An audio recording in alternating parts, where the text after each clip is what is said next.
I was noticing in a lot of my conversations, and especially with young people, this sense of kind of anxiety and depression around how unsolvable the problems of the world are and how heavy it is.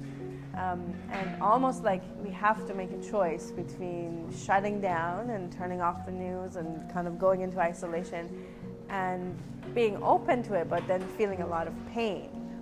And so the whole session, in my mind, was kind of a way of bringing those voices into conversation with each other.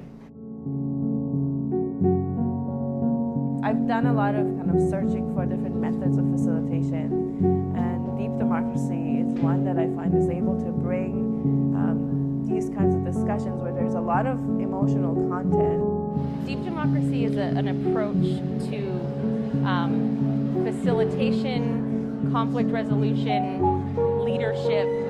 It's really a very powerful method for people who work with other humans and the diversity and the emotionality that brings. It was developed in South Africa in the time when apartheid was ending, and it is a very potent approach to moving beyond very stuck impasses, but it can also be used all the time in very simple situations that aren't at the level of apartheid, but just at the level of who's going to take out the garbage.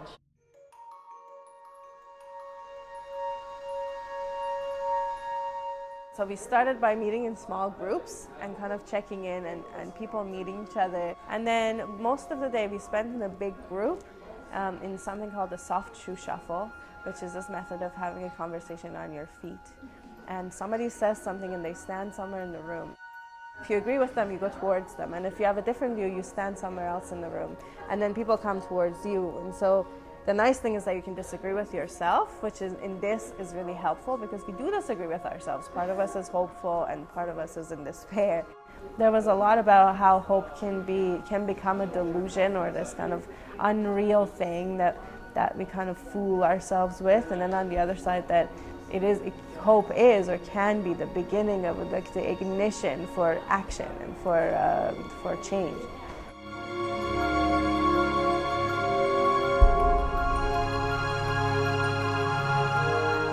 There were a number of insights that came out from the process, which is exactly the point of this process, is not to be persuaded by the other side or change your mind or to win the debate or lose the debate.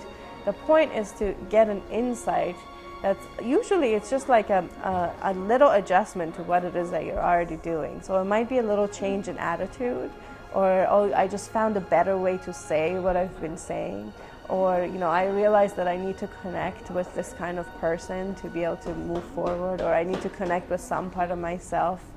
And the idea is that adjustment will help us as we move into action and as we move into being in a world where the paradox of the argument continues to exist.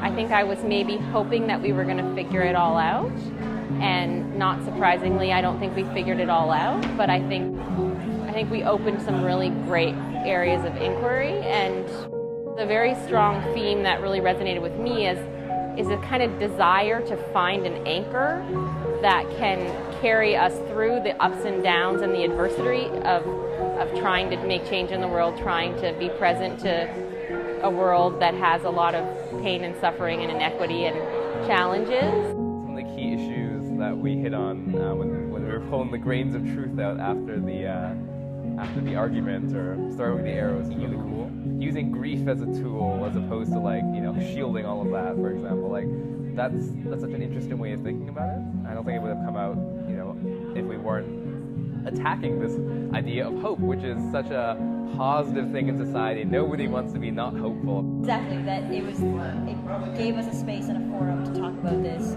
That generally there's a sort of this one assumption, this one positivity, and so if you move outside of that positivity, it's almost taboo, and I think it's exactly what you're speaking to, but it was really helpful. Yeah.